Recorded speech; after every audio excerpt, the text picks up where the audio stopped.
Mbote na bande kobanso bozui biso bisika biso bozali biso tozali bapandisango ya ville ya Kinshasa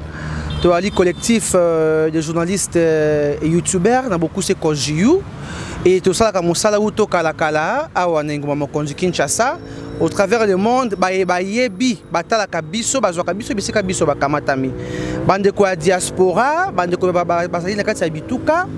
mpe na ba kamatami ngoma mokonzi Kinshasa ba politique ba homme d'affaires pe bongo na bongo bato banso ba yebi mosala biso to sala ka uto kala kala kasi lelo pe to belemi biso bato mesana ko tia bato ba micro po ya ko solola bola mo ya ba kongomani banso lelo biso pe to ekoloba liboso na bino to ekotalisa indignation na biso oboso ya makamalekana ki na terrain ya Sainte-Thérèse oyo gouverneur Ngobila abengisaki bakinoa banso ya biteni banso ya école ya Ngoma Kinshasa pona pena ko suana banko na matali vision ya zali na yango pe maependa bosaki kwa ko yipsa na bango na beaucoup c'est to kende mbala mort na matali cellule ya communication ya gouverneur Ngobila to kolobela pe yango pa mate ya mboto ya koloba liboso na bino to sali démarche ou to tongo mobimba komona bakolo Kinshasa to bengi bateke umbu to sololi na bango bangunza pe bali ya kotomboka pamba te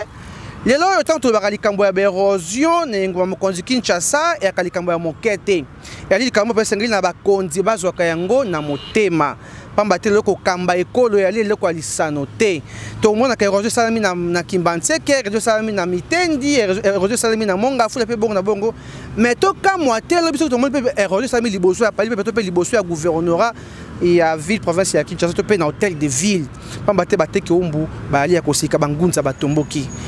na kene mbala moko na bozindo ya masolo biso ya mokolo mwa lelo to ye peda pona koloba gouverneur Ngobila ezali to mesana parce que gouverneur ali kino yebi bakino biso pe bakino badikando bana kinto ya ali awa lelo penza makambo lekana ki na terrain ya Sainte-Thérèse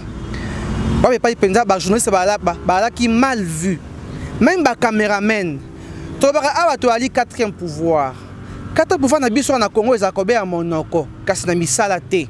pamba te na misala penza botiaka biso na pene bato baso bako sa na media bali ba mondia te bali bato ya kosenga senga te ko kimaka mbango sima ya ba politicien te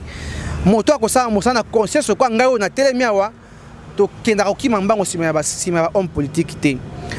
lobby eleki gouverneur Ngobila akopesa discours na ye malgré bato mi balobete gouverneur Ngobila makambo lobby bakino basimba ki yango to pamba te akedaki makambo kili mingi communication eleki penza cadre na eloko moko te ba caméraman ba la ki menacé voire même ngai boka ba caméraman ngai la ki menacé matériel et baby oyo na somba ki na mosolo ya pasi téléphone et baby oyo pe bungi oyo to somba ki na misolo ya pasi et puis ya chaîne biso mosusu ya Top Africa pe caméraman ala ki menacé ba image ya ali nande ko na biso mopandisango maman Margot oyo ali mopandi na ngai pe ala ki menacé to déplorer sécurité et salemaki na terrain à Sainte-Thérèse to déplorer comportement ya bato basalaki animation tant boko benga bato bo poussa na boya liboso bato ba militant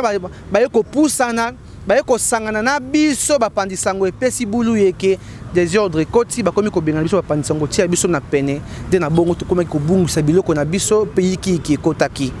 gouverneur ya ville ya Kinshasa et sengeli sanction et la ngambo ya communication na yo o ali gouverneur o ali moto ya lisano te pa mate o ko kamba nguma mo Kinshasa parce que motema ya Kinshasa ali e pa na yo na maboko na gouverneur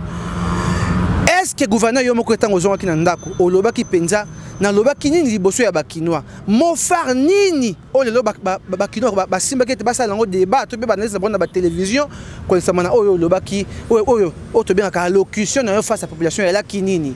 bato baso balobete gouverneur ayaki kosala nde sorte officiel ya PC parti politique na ye to yebite biso to yeli wana te kasi to yende ko talisa na koloba ete penza esengeli botosi e la ngambo na biso bapandisango mingi biso bato to saka na média en ligne to bengi YouTube po lelo pouvoir ya chef de l'état Félix Tshisekedi Tshilombo et ali pouvoir ya ba DCL wana moni de konanga Fofana asaka pa honorable Eliezer o ya chaque jour na boto c'est pas na biso et ali pouvoir ya ba DCL ya ba téléphone et ali pouvoir ya ba caméra 18 KT ya 5 KT ya 2 KT eli pouvoir ba téléphone ya mikie ba caméra ya mikie auto bengi ba DC bande kwa diaspora mingi mingi donc batoko tangli parce que bino boyebi biso musato salaka lelo chef d'état soka fani na ndako ba mususu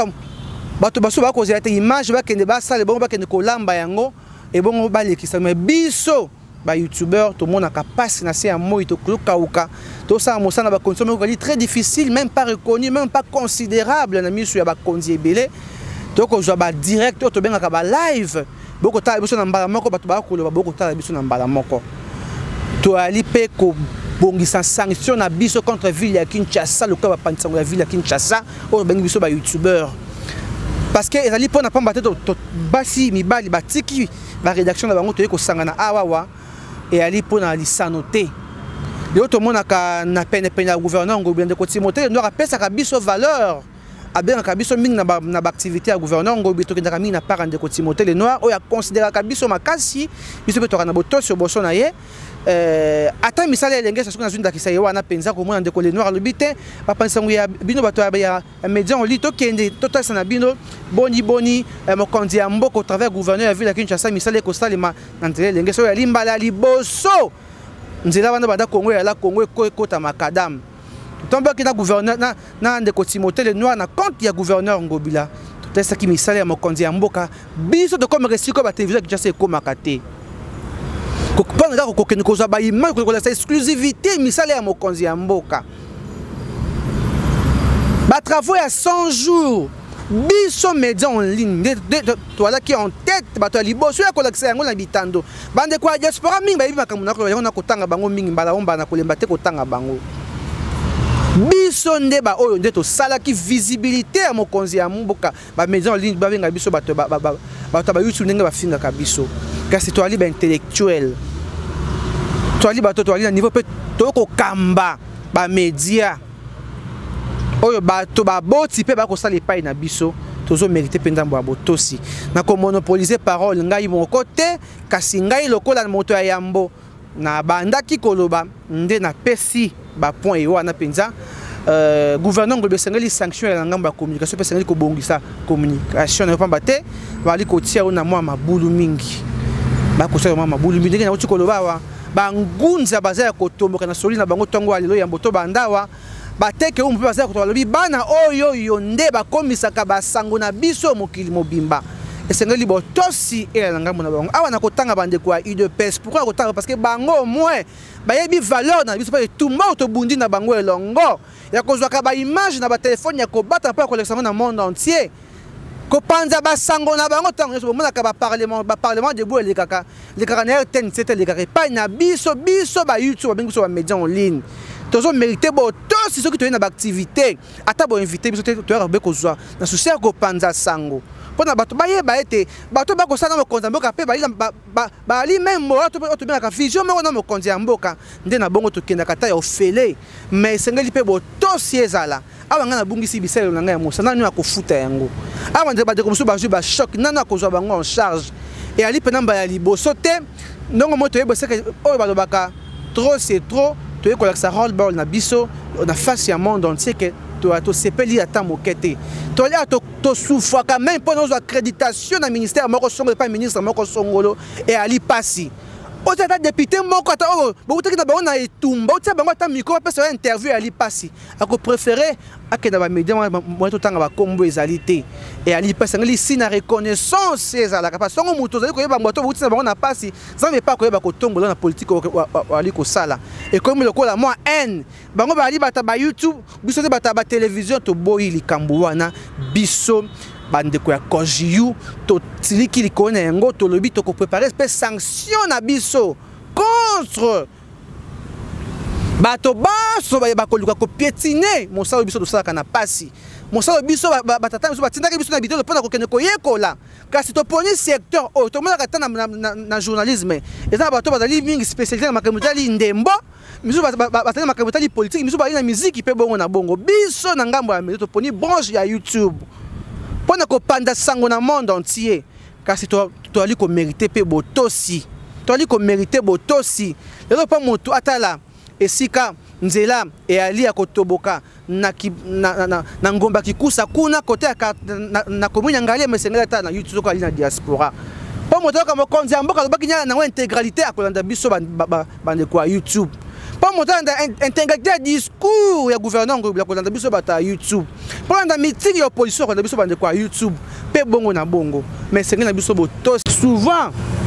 to ça ka ba relais RTN c'est ce qui me cause moka koloba. To pe ba plénière na semaine mais kuna pe to ali accrédité té. Bazoka biso na boto cité. Bazoka biso en considération té. Considérer branche à YouTube, mais ça tout ça qu'il y a pas si na moi, beaucoup en considération té ezali pas si mingi. Ta ka pena tina boleli na biso le bosso ya ba kondi. D'abord na bongisa et ali boleli te mais kasi ali ne connaissance biso te biso pe to tomboki. Poto ali bato po moboti moko ta kolinga mona mwana ile ba betiye, lobi kuno ba boboliye, lobi kuno ba tie pota afanda obekimia. Le auto perdre ba matériel na biso, to perdre ba téléphone na biso ya ba direct to sala ka ba live puis bande ko biso musu ba saka misala ba cameraman ba zwaki ba choc de ko Margot ali victime ya maintenant so image ali bobo ali ko mona bande ko ali ko illustrer bande ko a régie au travers ba chaîne o nyonso to bengisi ya mokolo moi lelo na bolingo to bengi amour ya corporation ko pesa na maboko biso na biso total sikanda na biso oboso ya activité ya gouverneur Ngobila pour biso ne bato to ko panda sango yango bodindo bande ko diaspora lobi banda ki ba live no travers biso mais to zanga ki boto to ala ki mal vu mokolo lobi to bengi pe na ndeko Timothée le Noir o ya la ka mingi proche ya gouverneur Ngobila sengi tango ali penia mokondi bo pesa ka mokondi toli ya malamu pamba te presse ya ali pouvoir moko ya ko sakana e ko ki pe ko renverser mokili obena maloba moko mokili pe komi balula balule koti bulu ke koti allez et commis des ordres et commis na ba secteur nyonso to pendant que monopoliser par pour kanga maloba po ngai mon côté na pese maloba pa consort Margot pe bande ko basusu ba kozwa pe bongo na bongo vraiment n'a pas si peu souci mingi comment un comportement makambo le kana ki lobby et ça qui passe mingi nga na koloba na ko s'adresser na gouverneur de la ville Gentili Ngobila Mbaka. D'autre part yo oyo kaka ba critique mususu pas un biso ba pandisango ba benga ka ba youtubeur na ba youtubeuse tozana mal vie na ville à Kinshasa ezana ba ministère ezana ndako oboko mona palais du peuple tokotaka on ndenga ki muyibi juste pour tozo accréditation eza passe considération ezate bango ba considéraka ba chaîne traditionnelle ba chaîne nini étrangère mettons bon considérer étrangère ngana za wana ndeko na yo na ko sa direct o considérer ngate na ko mesika nyonso o kutu so na tanga karata RFI ata nini na omona nga ba lexe message à gouverneur lobité ngana ko s'adresser na madame la conseillère à la communication ya gouverneur de la ville madame si mademoiselle je ne sais pas votre nini ce qui identité je ne vous connais pas vraiment mais vous me connaissez parce qu'on travaille pour le gouverneur. La dame a signé la biso premièrement par rapport tokendaka descente na Timothée le Noir makambuya kota la ndenge bakanga kazandu makambo belenge sabani bani to tindele balien moto yo sa kalolende de tonga za na bureau na ye to yaka na bureau le kutu ngaku bino mo bona mikitse za pasi mais Timothée le Noir bendenga matoi na keto soli na ye tatana uta buda mais to ya to soano madame asala deux groupes à WhatsApp to déplorer loko wana biso toza moins considéré à reconsidérer batu mususu totika et to l'équipe to lobino to saka ba analyse. Deuxièmement ay ko sala erreur makambo ya pasteur Mbiye awa tant apôtre Mbiye akufi to lobeli comment yo conseiller à la communication à gouverneur mon continue à sala erreur ndenge ba oki collection na ba etando ikenzoka ya landa ki makambo so to lobaka. Le président Jean-Marc Kabunda qui a inauguré l'école à Kintuka, Kisenso, gouverneur Azala Kiwana, Yazala Kité. Par rapport à Makalo Sadekana qui n'a la seule analyse à la veille, il y a mardi bien mercredi si je ne me trompe pas. Il y a Landa qui est pas Landa. Tant à Landa, lobby, on a bien 12 à mais 12 à politique. De la bêtise à pensa 12. To telemi a menace, to menace moko. Oh, comme déjà 4e fois ngoyo. Na otanga comme maître ninja pour nga za nga sportif te. Maître ninja oh comme 4e fois ngoyo. Tango yaka esika ba politicien baza eza place ya danse te. et à place mi toi ba te réfléchir ba ça ba direct aye atindi ki cameraman ba image bo mo ndenge so le Canada donc amenacer nga ba msu bali wa katanga bilama elo sauver nga parce que pour nazaki na moi au moni moi endurance wana ya moi poids neto na komi ko lobelende aki moi contrairement comme so tango le Canada madame la conseillère en communication a telemi au seka likolo maître ninja otala ya zo seka madame o eza mabela ya ba umbu yo so za utalo jangala utalo jate ngala za mo umbu ngala za quinoise dikando tombo libo sa communication ya gouverneur de la ville boy ba makambo ko sala to senga quoi accréditation pour plus so accréditation biso to doyaka makambo gouverneur eza pona Timothée les noirs à considérer biso mais biso ba youtubeur toza na ba youtubeur toza mal compris na kati ya kin awa et comme si ka bo okebo ba comme o sa direct téléphone direct à top afrique bungi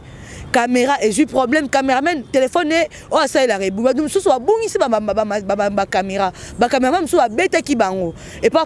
ceux qui commandant ceux qui mal à l'aise nzete même le caméraman à TV5 coûte ceux qui paye nzete paye na mukongo ko beta paye bato yo télémia no zotala ozo seka et ça bien il faut na imani yo na seng na gouverneur de la ville biso to sengi o kangai l'état ils a problème té surtout que dans l'état pas de problème to sengi na gouverneur to monde des sanctions pour ces sanctions c'était tous les youtubeurs na youtubeuses to kita na tel de ville to ya to ko loba parce que trop c'est trop bon quand chef de l'état eza ya ba caméra ce qui a mineno bo mona ce qui ninité ezaka bano bibaba ndeko na biso bano ba cameraman ba komi ko toko ba koti musalo aussi que comme le quoi moi guerre d'esprit entre biso ba auto ina ba oya mikolo et ça vraiment propre tenga na rolela kaka na ko déplorer kana comme maître ninja comme 5e fois maître ninja na kasata zenith ano kendango sous bien té pour le comme ça les normal té donc ndeko mususu kunde za ba bungisi ba bilona ba bazawa mais madame la conseillère en communication a c'est canaé n'a comme gouverneur à l'obaki population bakani makambo ya l'obaki té et ça vraiment pas si mine donc vraiment mal considéré na bonne et ça vraiment bien été vraiment ok déjà déjà balobi ya moi ebélé obiso toza ko compléter kaka en tout cas c'est la communication à hôtel de ville et ça les côté ba descente nyonso les gouverneurs à salaka tout le monde aura toujours à salaka kayemoko puis sécurité d'abord ils allaient makasité ba journaliste na ba communication na ba salaka et l'autre côté na ndenge biso to monaka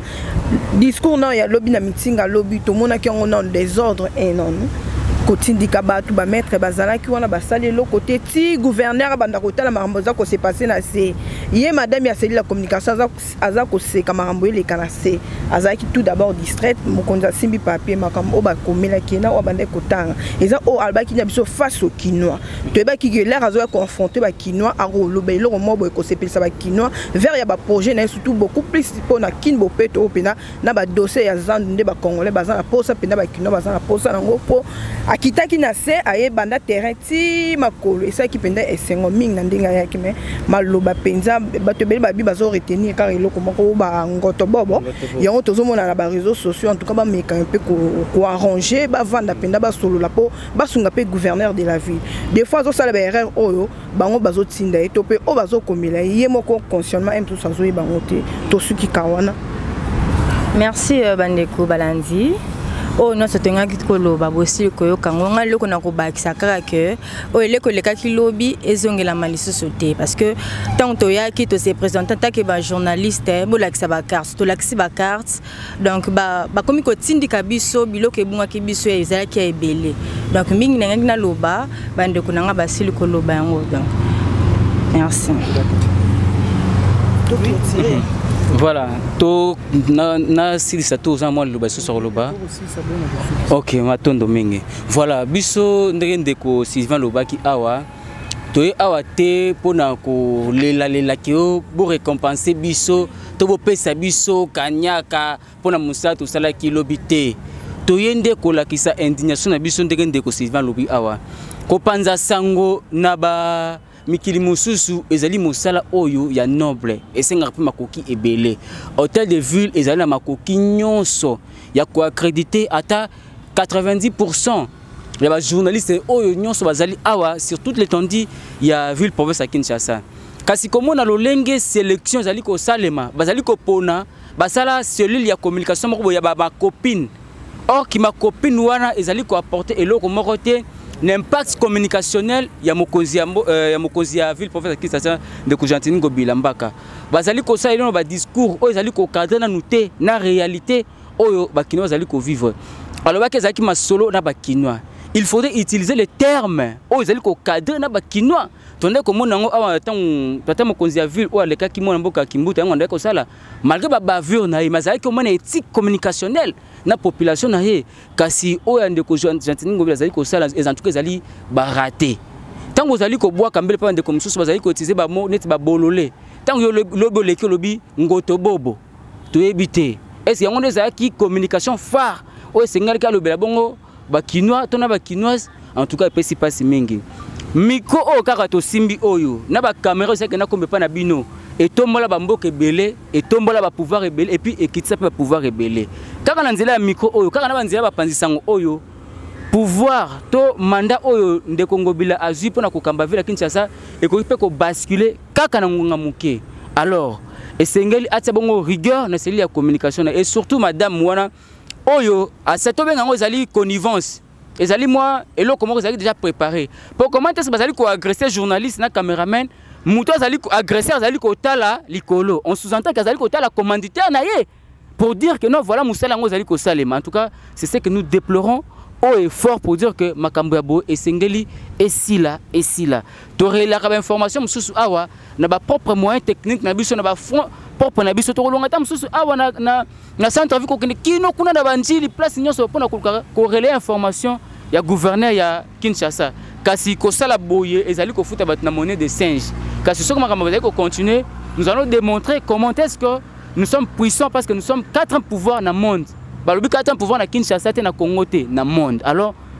botinda biso na mabete parce que tout ça pe na posa mabe ko mate mais bino bobandi mabe voilà pona ko sukisa na bandi to landi boni bande ko banso penza ba lobby batalisi indignation na bango konsa na makambo lekana ki na meeting ya gouverneur Ngobila d'abord mbebo pe na mona ki ya makasi gouverneur ye moko azui ata tango te ya ko présenter ba bourgmestre azui pe tango te ya ko présenter ba député to pe gouvernement provincial na bato azalaki na bango wana to moni présentation esalema ki te ezalaki déjà mbeba gouverneur tango ya ki koloba abi face au quinois eleka ba quinois ya chango te po bato bakotaki pe monga futa pe bali ba quinois bazaka pe kuna kitoki mos na ngalema bali pe ba quinois mais tant gouverneur aloba so bolandi alobaki minka bande kwa chango tant gouverneur akoloba te to beta bale na njiba tu gouverneur beta bale wapi communication sengeli penza po bongisa merci beaucoup et bande ko baso botaki biso de partout na bande to ali bongo collectif de journalistes et youtubeurs Kojiu na beaucoup c'est to pe Kojek Renaissance autolobby lokola moto moko po ko talisa indignation na biso face à makambo lekana king to koti etumba na moto te obeto dénoncer ce qui mabel parce que biso to ko ki pe ko gobe bo so to mbala o mbala te po lelo so ki to libete communication à mokonzi mboka ya gouverneur plutôt et aller faible oui aller faible pourquoi parce que makambo gouverneur a ko sa ba kina baso ba yebi yango te tolobi Kinshasa bopeto basacho oyo lokotaka boso te e ala ko bena gombe te e bongo bandeko ya selembao bopeto ezali wapi bandeko ya bumpu bandeko ya mombele bopeto ezali wapi tango bato ba ko kufa na nzela na kala maye uta ko bana mombele kine ko ko bima limité première gouverneur aska yebi makambo wana communication ezali kuna pena ko luwe dans ko sa bandeko kuna ezali ko senga nini donc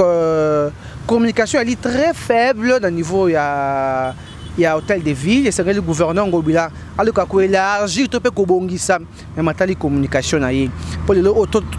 to mais la makila ya minu na biso moko te ni ko ba te penza ville ya Kinshasa et le ko tambola malamu réalité comme le baka pour toi les police mais toujours ben dakisa oyo président vice-président Sommer le baki la ville n'est pas gouvernée donc on a maloba na biso ya suka esengeli mpenza koélargir champ mpe kotalisa na bozindo boni mpenza gouverneur ali kosala mosala totravaillaka mpo na bapoliticien nyonso to bazali na opposition mpenza bazali na majorité société civile bamouvement citoyen mpe bongo na bongo toali na couleur politique te toali apolitique toali mpe bapanisa église au milieu du village totalisi kanda na biso de même mpe soki esalemi na kamp mosusu mpe tokotalisa kanda na biso ainsi de suite merci na bandeko ya diaspora oyo botikaka biso te bino nde boali boyebi valeur na biso koleka bato banso bayali awa ata bakonseya mokolo na mboka bayebaka mine diaspora mpe bayebi valeur na biso bayebi banano bayali ba youtubeur merci beaucoup au nom ya Kojiyu totondi bino botondi matondi mingi